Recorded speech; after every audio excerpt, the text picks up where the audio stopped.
ईरानी बंदरगाहों या बहरे ओमान जाने वाले जहाज़ों को गुजरने की इजाज़त होगी। ईरानी खबरसा एजेंसी का ये दावा है और कहा कि इंसानी इमदाद की फराहमी के लिए ईरान का मस्बत इक़दाम है। आबनाए हुर्मुज़ के जरिए सामान की तरसील के हवाले से नई हिदायत भी जारी कर दी गई हैं। सर, कहिएगा कि अब आबनाए हुर्मुज़ से गुजरने के लिए नई जो इजाज़तनामा ईरान की तरफ से दिया गया और ये इक़दाम जो है इंसानी हमदर्दी की बुनियादों पर किए गए हैं। जी बिल्कुल, ये देखें आबनाए हुर्मुज़ के अंदर यही देखें ना, एक डायलॉग का नतीजा होता है, कोई आखिर वजह है ना। पाकिस्तान और चाइना ने जो मिलके 5 नुकात रखे थे, उसके अंदर आप देखें कि अब आहिस्ता आहिस्ता पेशरफ्त हो रही है। अल्हम्दुलिल्लाह, हमें पाकिस्तानी होने पे फख्र होना चाहिए। अल्हम्दुलिल्लाह, पाकिस्तान जो किरदार अदा कर रहा है वो दुनिया के लिए खैर की बात कर रहा है, और यही कायद आज़म रहमुल्लाह के असूल थे कि peace, prosperity and happiness for mankind, हम इंसानियत की खिदमत करेंगे।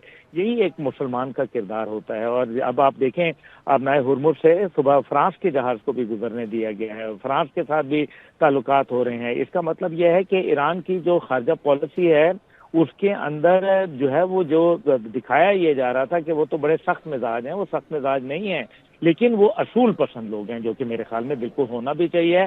उनके साथ ज्यादती हुई है, उनके साथ जुल्म हुआ है, पूरी दुनिया इस बात की गवाह है कि ईरान के साथ ज्यादती हो रही है और अभी भी हो रही है। और ठीक है, इजराइल के अपने मकासद होंगे, अमेरिका के अपने होंगे, लेकिन पूरी दुनिया आज ईरान की इस सिफारतकारी को पसंद कर रही है। और ये आबनाए हुर्मुज़ को इस मामले के लिए खोलना इंसानी बुनियाद के ऊपर, ये एक मेरे ख्याल में इंदिया है जो उन्होंने दिया है कि भाई हम कोई इंसानियत के दुश्मन नहीं है, हम सिर्फ अपने असूलों के ऊपर खड़े हुए हैं। हम जो चाहते हैं कि वो ममालिक जो दुश्मन ममालिक हैं, जो हमारे खिलाफ खड़े थे या हमारे साथ ज्यादती करते वक्त उनका कोई किरदार था, उनके लिए हमने आबनाए हुर्मुज़ बंद की है। और फ्रांस ने जिस तरीके से आपने देखा कि अभी फ्रांस के स्टांस के ऊपर जिस तरह से डोनाल्ड ट्रंप साहब ने भी जातियात के ऊपर आए सदर मैक्रों के खिलाफ उनकी एक एहलिया के हवाले से जो बातचीत थी, मेरे ख्याल में इंतहाई वो मायूब बातचीत थी। और उसके ऊपर जिस तरीके से अब फ्रांस ने सपोर्ट किया है इस तमाम सिस्टम को, वैसे भी फ्रांस और ईरान के बहुत पुराने ताल्लुकात भी रहे हैं माजी के अंदर भी। तो मैं समझता हूँ कि फ्रांस की ये एक आज़ाद खारजा पॉलिसी के नतीजे के अंदर ईरान ने भी एक कदम बढ़ाया है। और लगता यह है कि इन तमाम चीज़ें करने से अमेरिकन डिप्लोमेसी आइसोलेशन का शिकार हो रही है, और इसके अंदर तमाम जो एक ब्रिज का किरदार है वो अल्हम्दुलिल्लाह पाकिस्तान बनता हुआ दिखाई दे रहा है। और इन्हीं की कोशिशों की वजह से आज अल्हम्दुलिल्लाह मैं समझता हूँ आबनाए हुर्मुज़ का मामला भी किसी जगह के ऊपर अल्हम्दुलिल्लाह कोई पॉजिटिव नोट के ऊपर नजर आ रहा है। अच्छा सर, ये भी कहिएगा कि जो गुज़श्ता दिनों मुज़ाकरात हुए पाकिस्तान में, पाकिस्तान ने सालसी का किरदार अदा किया और उस हवाले से जो है बातें भी हुई और प्रोपेगेंडा भी किया गया पाकिस्तान के हवाले से। और अब ये अब्बास अराग़ची की ये ट्वीट आना और आबनाए हुर्मुज़ के हवाले से एक बड़ा फैसला करना, ये तो साफ जवाब दिया गया है प्रोपेगेंडा करने वालों को और मुखालिफों को। देखिए ना, इसके अंदर बड़ा वाज़ेह उन्होंने लिखा हुआ है अब्बास अराग़ची साहब ने कि मैं प्रोपेगेंडा करने का जो है वो we are deeply grateful to Pakistan for its efforts. देखिए ना, ये कितनी ज़बरदस्त बात है।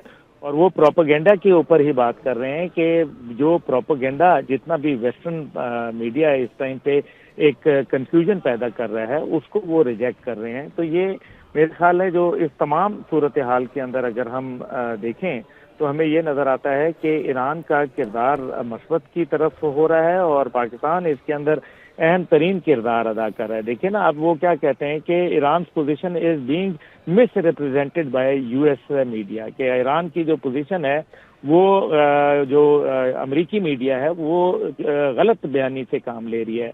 हम तो इंतहाई मशकूर हैं पाकिस्तान के और उनकी एफर्ट्स के, और हमने कभी भी इस्लामाबाद की कोशिशों को रिजेक्ट नहीं किया। हम सिर्फ ये कहते हैं कि जो मुज़ाकरात हो रहे हैं वो जो कि एक इल्लीगल वॉल हम हमारे ऊपर शुरू की है उसका खात्मा होना चाहिए, लेकिन कोई एक तरीका कार से होनी चाहिए। नीचे वो पाकिस्तान जिंदाबाद लिख रहे हैं, तो वो तमाम लोग जो इस टाइम पे पाकिस्तान से भगोड़े यूट्यूबर जो बैठे हुए हैं और जो मेरे ख्याल में मगरब की और भारत की ईमा के ऊपर और इजराइल की खुशनुदी हासिल करने के लिए पाकिस्तान के मस्बत किरदार को मनफी करके पेश कर रहे हैं। मेरे ख्याल में ये ट्वीट उनके मुंह पे एक जन्नाटेदार थप्पड़ है उस तमाम प्रोपोगेंडे के जो पाकिस्तान के खिलाफ हो रहा है। पाकिस्तानी कौम को भी मैं यही गुजारिश करूंगा कि वो एक न्यूज़ की तरह एक बन जाएं। सही। अच्छा सर, ये बताइएगा कि ये जो इंसानी हमदर्दी की बुनियादों पर जो जहाज़ों को गुजरने का कहा गया है, इसका इम्प्रेशन क्या पड़ेगा? देखिए, इम्प्रेशन बहुत अच्छा है। देखिए, इंसानी उसकी बुनियादों पे अभी बहुत सारे लोग ये समझ रहे हैं कि जी पता नहीं किसके भाई इस टाइम पे खलीजी ममालिक के अंदर खुराक की बहुत बड़ी किल्लत पैदा हो रही है। उनका 85% इन्हिसार जो है वो इंपोर्ट्स के ऊपर है और वो खुराक को इंपोर्ट करते हैं। इसी तरीके से दीगर ज़रूरियात हाय ज़िंदगी जिसके अंदर मेडिकल सप्लाईज भी हैं, ये इंसानी ज़रूरियात के अंदर शामिल होती हैं। इस टाइम पे उन ममालिक को ज़रूरत भी है और ज़ाहिर है दीगर दुनिया के ममालिक को भी ज़रूरत है। तो ये एक अच्छा कदम है और दुनिया को ये मेरे ख्याल में इससे ये एक ऐसी डिप्लोमेटिक एफर्ट है जिससे अमेरिका को और इजराइल को मजीद आइसोलेशन के अंदर जाना पड़ रहा है और ये वो तमाम बातें हैं जिससे भारत के अंदर मेरे ख्याल में सर मातम बेच रहा है। ठीक है, आपका बहुत शुक्रिया। आप हमें इस हवाले से हमें बता रहे थे, हमारे साथ मौजूद थे तज्ज़ियाकार।